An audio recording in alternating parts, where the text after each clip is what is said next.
नमस्कार, राज्यसभा टीवी के खास कार्यक्रम लोकतंत्र 2016 में आप सभी का स्वागत है। मैं हूं प्रीति। पश्चिम बंगाल में 5वें दौर के लिए आज शाम प्रचार का शोर थम जाएगा। 30 अप्रैल को 53 सीटों के लिए मतदान होना है। आज आपको दिखाएंगे 5वें दौर के लिए कौन कौन से नेता प्रचार करते दिखे। इसके साथ ही तमिलनाडु में भी नामांकन के बीच प्रचार जोरों पर है। साथ ही आपको दिखाएंगे केरल और पुदुचेरी की चुनावी हलचल। तो आइए शुरुआत करते हैं लोकतंत्र के सफर की चुनाव से जुड़ी सुर्खियों के साथ। पश्चिम बंगाल में 5वें दौर के मतदान के लिए आज थमेगा प्रचार का शोर। 30 अप्रैल को 53 सीटों पर वोटिंग। चुनाव आयोग ने बढ़ाई सुरक्षा। सीपीआई नेता अतुल कुमार अंजान का बड़ा बयान, कहा आने वाले दिनों में राष्ट्रीय स्तर पर भी दिख सकता है वाम कांग्रेस गठबंधन।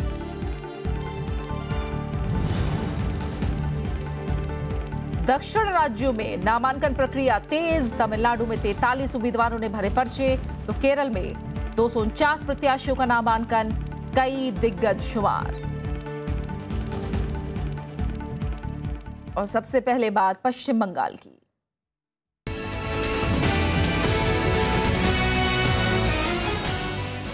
पश्चिम बंगाल में 5वें दौर का चुनाव प्रचार आज शाम थम जाएगा। 30 अप्रैल यानी शनिवार को दक्षिण 24 परगना, दक्षिण कोलकाता और हुगली की 53 सीटों पर मतदान होना है। इस दौर में कुल 349 उम्मीदवार चुनावी मैदान में हैं, जिनमें 43 महिला उम्मीदवार अपनी किस्मत आजमा रहे हैं। वहीं इस चरण में कुल 1,23,97,832 मतदाता हैं। पुरुषों की संख्या 63,84,133, जबकि महिलाओं की संख्या 60,04,034 है। कोलकाता, पोर्ट और भवानीपुर में सबसे ज्यादा 11 उम्मीदवार चुनावी मैदान में हैं। इस दौर में चुनचुना मतदाता संख्या के अनुसार सबसे बड़ा क्षेत्र और क्षेत्र के अनुसार कुल ताली सबसे बड़ी विधानसभा सीट है। चुनाव आयोग ने कुल 14,565 मतदान केंद्र बनाए हैं। इस दौर में बीजेपी और तृणमूल कांग्रेस ने सबसे ज्यादा 53 उम्मीदवार उतारे हैं, जबकि सीपीएम 31, कांग्रेस 14, बीएसपी 26 और 83 निर्दलीय उम्मीदवार अपने दावेदारी पेश कर रहे हैं। पश्चिम बंगाल में पिछले दौर के चुनाव में हिंसक झड़पों को देखते हुए चुनाव आयोग ने 5वें दौर के लिए सुरक्षा और कड़ी करने का फैसला किया है। आयोग ने दक्षिण 24 परगना में 2 की जगह 3 पुलिस पर्यवेक्षकों की तैनाती की है, जबकि हुगली और दक्षिण कोलकाता में 1 की जगह 2 पर्यवेक्षक तैनात किए गए हैं। ये फैसला बुधवार को हुई चुनाव आयोग की अहम बैठक के बाद लिया गया। ये बैठक कोलकाता में हुई थी, जिसमें मुख्य चुनाव अधिकारी के साथ साथ सभी पर्यवेक्षक और पुलिस के आला अफसर भी शामिल थे। पश्चिम बंगाल में कांग्रेस को जीत दिलाने के लिए बुधवार को राहुल गांधी ने मोर्चा संभाला। उन्होंने लगातार 3 जनसभाएं की। राहुल गांधी ने राज्य की तृणमूल सरकार और केंद्र की एनडीए सरकार की तीखी आलोचना की। पश्चिम बंगाल में तृणमूल कांग्रेस के खिलाफ वाम मोर्चे का साथ दे रही कांग्रेस ने पूरी ताकत झोंक दी है। पूर्वी मिदनापुर में राहुल गांधी ने आरोप लगाया कि सत्ता में आने से पहले ममता बनर्जी ने जो वादे जनता से किए थे वो पूरे नहीं हुए। उन्होंने आरोप लगाया कि टीएमसी कांग्रेस कार्यकर्ताओं को निशाना बनाकर उन पर हमले कर रही है और राज्य में बेरोजगारी और हिंसा का बोलबाला है। न विकास, न प्रगति, न शिक्षा, न स्वास्थ्य, न रोजगार, सिर्फ तृणमूल कांग्रेस का गुंडा राज, सिंडिकेट राज। राहुल गांधी ने शारदा और नारदा कांड का भी जिक्र कर टीएमसी सरकार की आलोचना की। कांग्रेस उपाध्यक्ष के निशाने पर केंद्र सरकार और बीजेपी भी रहे। उन्होंने बीजेपी को काले धन, विजय माल्या और फिजूल खर्ची जैसे मुद्दों पर घेरा। किसी को मिला 15 लाख रुपए? कोई है यहाँ पे जिसको 15 लाख रुपए मिला है? उसके बाद कहते नहीं भैया वो तो चुनावी घोषणा था, वो सच्चाई थोड़ी थी। वो तो हमने ऐसे कहा चुनाव जीतने के लिए कहा, होने के लिए पहले कहा। राहुल गांधी ने मंगलवार को लगातार 3 रैलियां की। पूर्वी मिदनापुर के बाद उन्होंने दक्षिण 24 परगना और कोलकाता में भी रैली की। कोलकाता के पार्क सर्कस मैदान में राहुल गांधी ने पहली बार पूर्व मुख्यमंत्री और वाम मोर्चे के वरिष्ठ नेता बुद्धदेव भट्टाचार्य के साथ मंच साझा किया। राज्य में अब 2 चरणों का मतदान बचा है। पंचानन मिश्रा, राज्यसभा टीवी। पश्चिम बंगाल में 5वें दौर के लिए चुनाव प्रचार जोरों पर है और सिलसिले में बुधवार को बीजेपी अध्यक्ष अमित शाह ने डायमंड हार्बर में रैली की। यहां उनके निशाने पर राज्य की सत्तारूढ़ टीएमसी और कांग्रेस वाम गठबंधन रहा। उन्होंने कहा कि बंगाल में कांग्रेस और वाम दलों ने गठबंधन बना रखा है, जबकि केरल में ये पार्टियां आमने सामने हैं। वहीं राज्य की ममता बनर्जी सरकार पर उन्होंने आरोप लगाया कि वो केंद्र की योजनाओं का नाम बदलकर खुद फायदा उठाना चाहती हैं। अमित शाह ने राज्य में गिरती कानून व्यवस्था और महिलाओं की स्थिति के लिए राज्य सरकार को दोषी बताया। दक्षिण 24 परगना में 30 अप्रैल को मतदान होना है। माटी मानुष के सूत्र पर भरोसा कर बंगाल की जनता ने 5 साल के लिए एक पूर्ण बहुमत की सरकार ममता दीदी की बनाई थी, तृणमूल कांग्रेस की बनाई थी। और 5 साल के बाद आज देश भर के राजकीय पंडित पीछे मुड़कर देखते हैं तो उनके मन में एक सवाल आता है कि बंगाल आगे बढ़ा या बंगाल पीछे गया। तृणमूल कांग्रेस अध्यक्ष और सूबे की मुख्यमंत्री ममता बनर्जी ने बुधवार को कांग्रेस, वामदल और बीजेपी की कड़ी आलोचना की। नारदा और शारदा को साजिश करार देते हुए कांग्रेस से 2G और कोल घोटालों पर जवाब मांगा। ममता बनर्जी का कहना था कि यूपीए के वक्त में इतने घोटाले हुए और आज वो खुद घोटालों की बात कर रही हैं। साथ ही तृणमूल प्रमुख ने प्रधानमंत्री नरेंद्र मोदी पर संविधान के संघीय ढांचे से छेड़छाड़ करने का आरोप लगाया। ममता बनर्जी का कहना था कि 2019 में वो प्रधानमंत्री नरेंद्र मोदी को हराने के लिए दिल्ली कूच करेंगी। मुख्यमंत्री ने आरोप लगाया कि मतदाताओं को डराने के लिए केंद्रीय सुरक्षा बलों को पश्चिम बंगाल भेजा जा रहा है। बुधवार को साउथ 24 परगना और हुगली जिले में रैलियों को संबोधित करते हुए ममता बनर्जी ने 2/3 बहुमत से टीएमसी की जीत का दावा भी किया। सीपीआई के राष्ट्रीय सचिव अतुल कुमार अंजान ने बुधवार को एक बड़ा बयान दिया। एक न्यूज चैनल पर बोलते हुए उन्होंने कांग्रेस और वाम दल के बीच राष्ट्रीय स्तर पर भी गठबंधन का इशारा किया। उनका कहना था कि बंगाल में हुआ ये गठबंधन आने वाले दिनों में राष्ट्रीय स्तर पर भी देखा जा सकता है। अंजान ने कहा कि अगर कांग्रेस जवाहरलाल नेहरू और इंदिरा गांधी के कल्याणकारी नीतियों पर दोबारा से चलती है तो वाम मोर्चे को यूपीए का फिर से हिस्सा बनने में खुशी होगी। हालांकि उन्होंने पश्चिम बंगाल में हुए इस गठबंधन को वक्त की जरूरत कहा। उनका कहना था कि सूबे को बर्बादी से बचाने के लिए कांग्रेस और वाम दल एक साथ आए हैं। पंचानन मिश्रा कोलकाता से हमारे साथ जुड़े हुए हैं, उनका हम रुख करते हैं। पंचानन, 5वें दौर के प्रचार का आज आखिरी दिन है और हम देखें कई सारे अलग रंग भी हमें नजर आ रहे हैं। राहुल गांधी बुद्धदेव भट्टाचार्य के साथ नजर आ रहे हैं। ये भी कहा जा रहा है कि हो सकता है केंद्र में भी ये गठबंधन देखने को मिले। वहीं ममता बनर्जी कह रही है कि 2019 में वो दिल्ली कूच करेंगी। इन सब प्रचार के बीच क्या बंगाल के जमीनी मुद्दों पर बात हो रही है? यहाँ प्रीति देखिए, ये बहुत ही दिलचस्प राजनीति है पश्चिम बंगाल की, जहां कांग्रेस और लेफ्ट एक साथ साथ है। लोगों को समझ में नहीं आ रहा है कि ये गठबंधन आखिर हुआ कैसे, और अगर हुआ तो इसको समर्थन भी मिलता कहीं न कहीं दिख रहा है। तो बहुत ही देश की, न सिर्फ बंगाल की बल्कि राष्ट्रीय राजनीति में एक बहुत ही बड़ी घटना इसको हम कह सकते हैं। एक जो तस्वीर आपने देखी राहुल गांधी और बुद्धदेव भट्टाचार्य बगल में बैठे हुए, उसके बाद अतुल अंजान का ये बड़ा बयान। इसके पहले भी हमने सीपीएम के नेताओं से बात की थी। उन्होंने साफ तौर पर तो नहीं कहा था, लेकिन हाँ इशारा जरूर किया था कि अगर ये गठबंधन कामयाब होता है तो कहीं न कहीं कोई बड़ी तस्वीर बाद में देखने को मिल सकती है। लेकिन बंगाल में निश्चित तौर पर एक बड़ा राजनीतिक घटनाक्रम, और वहीं अमित शाह और ममता बनर्जी ने जो बातें कही हैं, ममता बनर्जी ने जो केंद्र पर आरोप भी लगाए हैं और केंद्र सरकार पर जो हमला किया है पैरामिलिट्री फोर्सेस को लेकर, वो भी अपने आप में एक बड़ी चीज है। और आखिरी दिन है, चुनाव प्रचार आज खत्म हो जाएगा। यहाँ पर तो एक बड़ा जो सिक्योरिटी का अरेंजमेंट है वो किया गया। आप मेरे पीछे देख सकते हैं, ये कैंप है आईआरबी का, पैरामिलिट्री फोर्स का, जो यहाँ पर बड़ी तैनाती यहाँ इलेक्शन कमीशन के आदेश के बाद की गई है।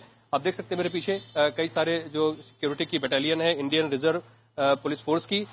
यहाँ पर चुनाव आयोग ने कलकत्ता के लिए भी, जहाँ भवानीपुर सीट है जो मुख्यमंत्री ममता बनर्जी की है, उसके लिए भी बहुत सुरक्षा के कड़े इंतजाम किए। उनको लगता है कि कहीं न कहीं गड़बड़ी की कोई आशंका है, तो उससे निपटने के पुख्ता इंतजाम है। यहाँ पर सिक्योरिटी बिल्कुल चाक चौबंद नजर आती है और साथ ही राज्य पुलिस भी जो है वो पूरे चुनाव की ड्यूटी में मुस्तैद है। बिल्कुल, बहुत बहुत शुक्रिया पंचानन इस तमाम अपडेट को हम तक पहुंचाने के लिए आपका। और जैसे सुरक्षा की बात पंचानन ने कही, जाहिर तौर पर सुरक्षा काफ़ी बढ़ाई गई है। पर्यवेक्षक भी बढ़ा दिए गए हैं ताकि चुनाव के दौरान किसी तरह की गड़बड़ी की शिकायत सामने ना आए। 5वें दौर के चुनाव में अब चंद रोज ही बचे हैं। ये चरण इसलिए भी महत्वपूर्ण है पश्चिम बंगाल में क्योंकि इस दौर में दक्षिण कोलकाता की भवानीपुर विधानसभा सीट पर मतदान होना है। टीएमसी सुप्रीमो और सूबे की मुख्यमंत्री ममता बनर्जी यहीं से चुनावी मैदान में हैं। लिहाजा इसे हाई प्रोफाइल सीट माना जा रहा है। कांग्रेस ने जहां दीपा दास मुंशी को तो बीजेपी ने सुभाष चंद्र बोस के परपोते को मैदान में उतारा है। आइए एक नजर डालते हैं सीट की चुनावी तस्वीर पर।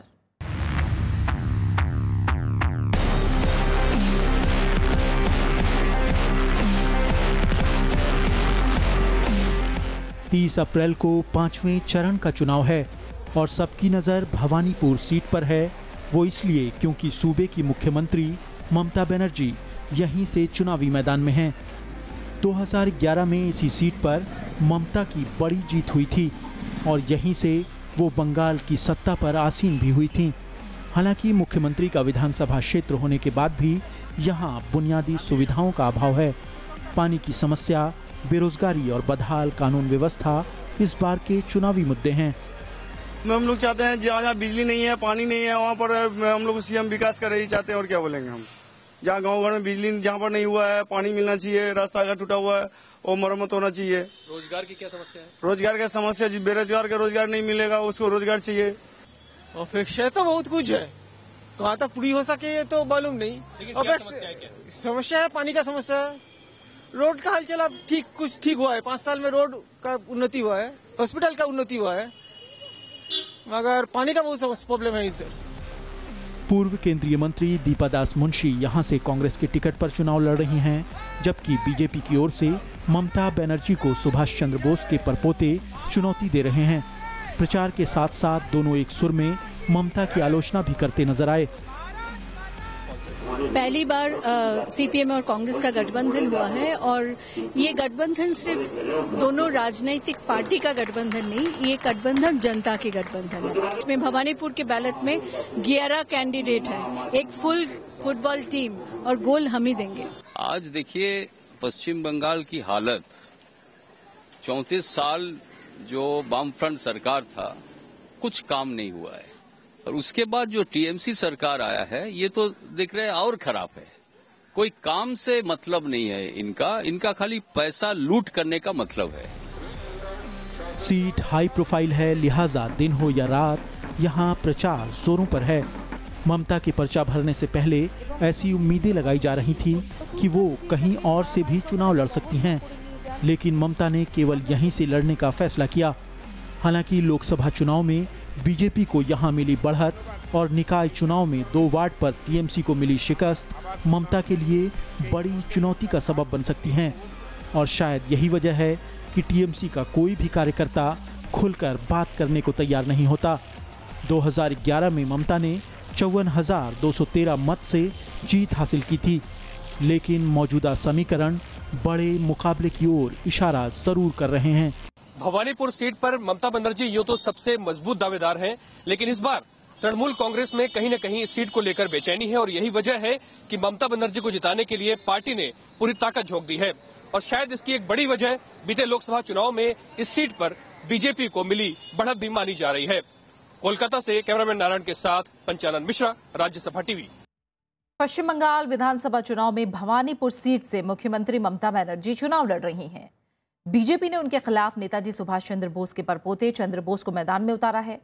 राज्यसभा टीवी से खास बातचीत में चंद्र बोस ने ममता बनर्जी पर भ्रष्टाचार और इलाके की अनदेखी करने का आरोप लगाया और राज्य में बीजेपी के लिए चौंकाने वाले नतीजे आने की उम्मीद जताई।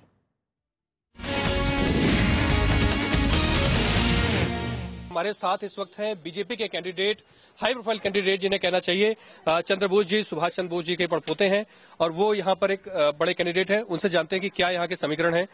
आज देखिए पश्चिम बंगाल की हालत, 34 साल जो वामफ्रंट सरकार था, कुछ काम नहीं हुआ है।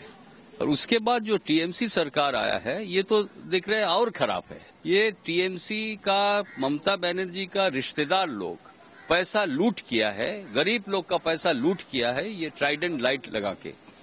उसके बाद आप देखिए ये जो नील सादा पेंटिंग रंग किया गया है, इसका पीछे ममता बनर्जी का रिश्तेदार लोग है। आप देखिए भवानीपुर केंद्र में कोई भी काम नहीं हुआ है। इधर 1975 साल में मेरा जो शरद चंद्र बोस, मेरा दादाजी लगता है, उनका मकान है भवानीपुर में, वुडबर्न पार्क में। तो उधर हम रहते थे। पानी थोड़ा सा बारिश होने से, जरा सा बारिश में पानी भर जाता था। अभी 2016 में पानी पूरा भर जाता उसी हिसाब से। बीजेपी ने चुनाव के पहले नेताजी सुभाष चंद्र बोस से जुड़ी फाइलों को खोला, आपको यहाँ कैंडिडेट बनाया, तो आपको लगता है कि इन सब चीजों का यहाँ फायदा मिलने वाला है बीजेपी को? नहीं, नेताजी का देखिए, नेताजी एक नेशनल आइकॉन है, एक राष्ट्रीय नेता है। ममता बनर्जी का जो भ्रष्टाचार लिप्त हुए सरकार है, कोई भी काम नहीं किया इन्होंने 5 साल से, खाली फॉल्स कमिटमेंट देते गया, झूठ बोलते गया। यहाँ पर गठबंधन जो हुआ है कांग्रेस और सीपीएम का, उसको कैसे देखते हैं? वो कितनी बड़ी चुनौती है? देखिए, गठबंधन होता है कोई कॉमन मिनिमम प्रोग्राम होने से, कोई आदर्श के ऊपर ये करके, कोई ये लोग का मील नहीं है, आदर्श फर्क है, कॉमन मिनिमम प्रोग्राम नहीं है। खाली चुनाव में जीतने के लिए जो गठबंधन होता है, ये अनहोली अलायंस होता है। क्या आपको लगता है कि बीजेपी के लिए बंगाल को अच्छी खबर लेके आएगा इस बार? सरप्राइजेस आने वाला है, और भारतीय जनता पार्टी पश्चिम बंगाल में नहीं आने से पश्चिम बंगाल का मृत्यु हो जाएगा इस बार। ये थे चंद्रा बोस जी, जो ये कह रहे थे कि बीजेपी के लिए इस बार बंगाल से अच्छी खबर भी आ सकती है।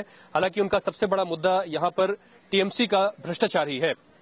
कोलकाता में कैमरा नारायण के साथ पंचानन मिश्रा, राज्यसभा टीवी। बर्धमान जिले में मतदान खत्म होने के बाद यहाँ जहाँ ईवीएम रखी गई थी, वहां बगैर पास के घुसने के चलते एक व्यक्ति को गिरफ्तार कर लिया गया है। गिरफ्तार आदमी सीपीएम का कार्यकर्ता है। तृणमूल कांग्रेस की शिकायत के बाद सीपीएम कार्यकर्ता अभिजीत नंदी को पुलिस ने गिरफ्तार किया। हालांकि सीपीएम का दावा है कि नंदी के पास आधिकारिक पास था, लेकिन जिस वक्त उसे पकड़ा गया उस वक्त वो पास साथ में नहीं लाया था। अब तक प्रदेश में 4 दौर का मतदान हो चुका है और इनमें इस्तेमाल हुई ईवीएम को कई जिलों के स्ट्रांग रूम में रखा गया है। जिला प्रशासन ने बर्धमान में शिकायत मिलने के बाद इन जगहों पर गश्ती बढ़ा दी गई है। सीसीटीवी के जरिए निगरानी की जा रही है, जबकि अभिजीत नंदी की गिरफ्तारी के बाद लापरवाही बरतने के आरोप में कुछ पुलिसकर्मियों पर भी जांच के आदेश दिए गए हैं। एक कैंडिडेट ने कंप्लेन किया कि वहां पे कोई व्यक्ति अनऑथराइज तरीके से वहां ट्रेसपास उसने किया है। उसके बाद हम लोगों ने पूरे विषय की तहकीकात की। मैंने अपने जो अधिकारी हैं उनसे एक रिपोर्ट मांगी है। मैंने जो हमारे एसपी साहब हैं उनसे एक रिपोर्ट मांगी है। पूरे विषय की तहकीकात की गई है। एक व्यक्ति को अरेस्ट किया गया है और कुछ जो अन्य जो पुलिस कर्मी थे वहां पे उनके खिलाफ कार्रवाई की गई है। टाटा नैनो फैक्ट्री सिंगूर में आज भी बड़ा चुनावी मुद्दा है। ममता बनर्जी ने सिंगूर आंदोलन के कंधे पर सवार होकर बंगाल की राजनीति में अपना कद बढ़ा लिया। 10 साल हो गए, लेकिन इस चुनाव में भी जनता के लिए कारखाना और जमीन अधिग्रहण निर्णायक मुद्दा है।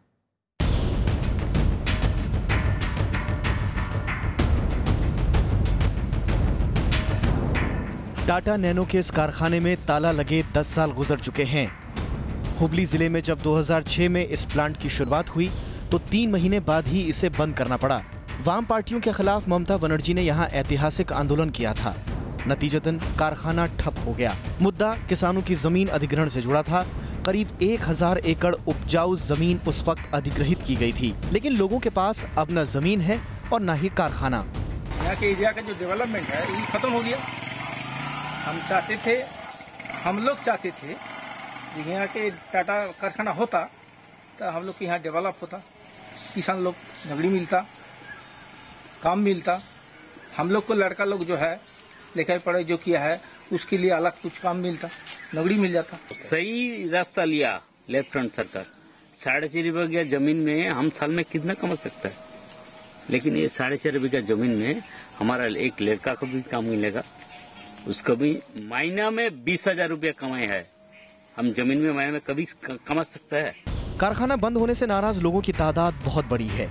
सीपीएम अब तृणमूल कांग्रेस पर जनता को गुमराह करने का आरोप लगा रही है। पार्टी का दावा है कि अगर उनकी सरकार बनी तो कारखाना फिर से वापस आएगा।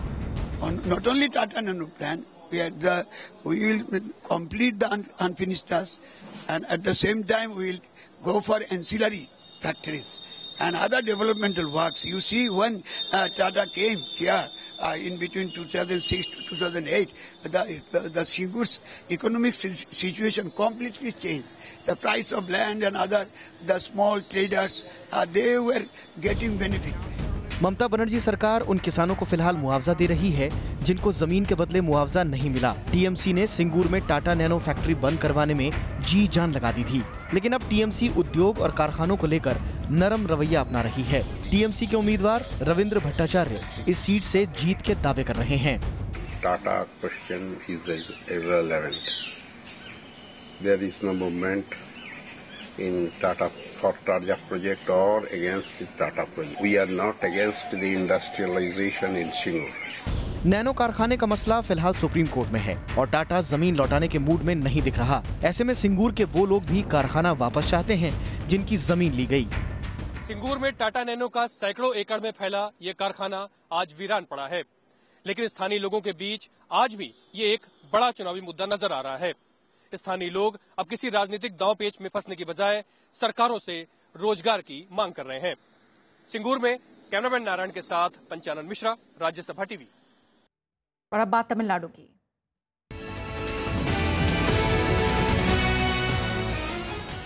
कांग्रेस ने तमिलनाडु चुनाव के लिए बुधवार को घोषणा पत्र जारी कर दिया। अब सहयोगी डीएमके ने जो वादे किए थे उनकी स्पष्ट छाप कांग्रेस के घोषणा पत्र में देखने को मिल रही है। कांग्रेस ने भ्रष्टाचार के खात्मे, लोकायुक्त की नियुक्ति समेत मछुआरों के मुद्दे को प्रमुखता दी है। मछुआरों को कांग्रेस ने अनुसूचित जनजाति के दायरे में लाने का वादा भी किया है। किसानों को कर्ज माफी समेत कई वादे घोषणा पत्र का हिस्सा हैं।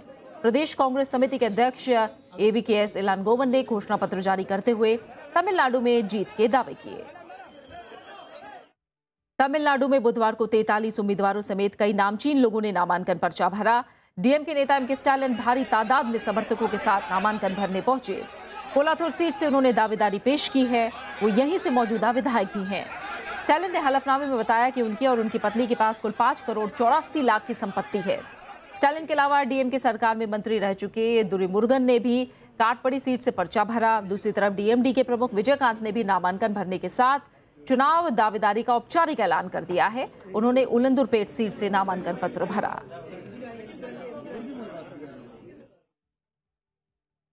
तमिलनाडु में चुनाव प्रचार जोरों पर है। बुधवार को इसी कड़ी में सूबे में कई रैलियां आयोजित की गई। मदुरै में AIADMK प्रमुख जयललिता ने एक चुनावी रैली को संबोधित किया। उन्होंने अपनी सरकार के 5 साल की उपलब्धियां गिनवाई, साथ ही जनता से विकास के नाम पर वोट की अपील की। तो वहीं दूसरी तरफ तिरुचिरापल्ली में डीएमके प्रमुख करुणानिधि ने भी एक जनसभा को संबोधित किया।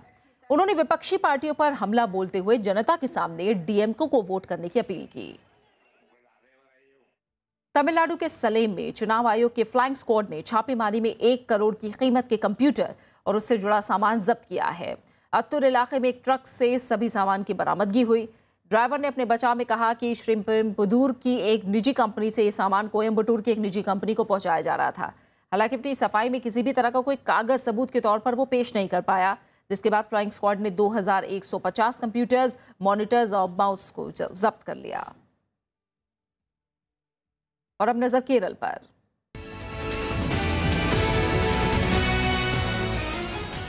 केरल में नामांकन प्रक्रिया जोरों पर है। बुधवार को कई बड़ी हस्तियों समेत कुल 239 उम्मीदवारों ने अपना नामांकन पर्चा भरा। पालाकाड में सबसे ज्यादा 39 नामांकन दर्ज हुए। 29 अप्रैल को नामांकन की आखिरी तारीख है और अब तक कुल 629 उम्मीदवार अपना नामांकन दाखिल कर चुके हैं।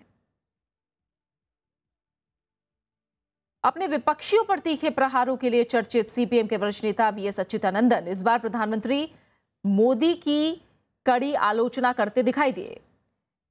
त्रिपुनिथुरा के करीब एक चुनावी रैली को संबोधित करते हुए अच्युतानंदन ने प्रधानमंत्री नरेंद्र मोदी को विदेशों में भ्रमण करने वाला एक नौजवान बताया।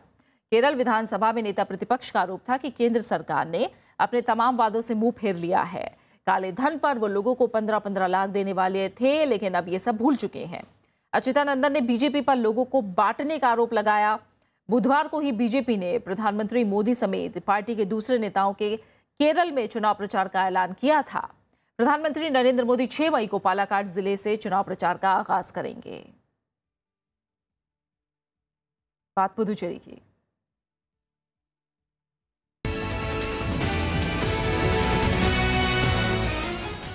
पुदुचेरी में भी धनबल पर चुनाव आयोग की टीमें नकेल कस रही हैं। आयोग की फ्लाइंग स्क्वाड ने बुधवार को एक वैन से 10,39,000 की नकदी जब्त की। ये कार्रवाई कोम्बक्कम गांव के करीब हुई। जिला चुनाव अधिकारी पी जवाहर का कहना था कि उन्होंने कैश के साथ साथ वैन को भी जब्त किया है। वहीं दूसरी तरफ एक घर से 3,23,000 के प्रेशर कुकर भी जब्त किए गए।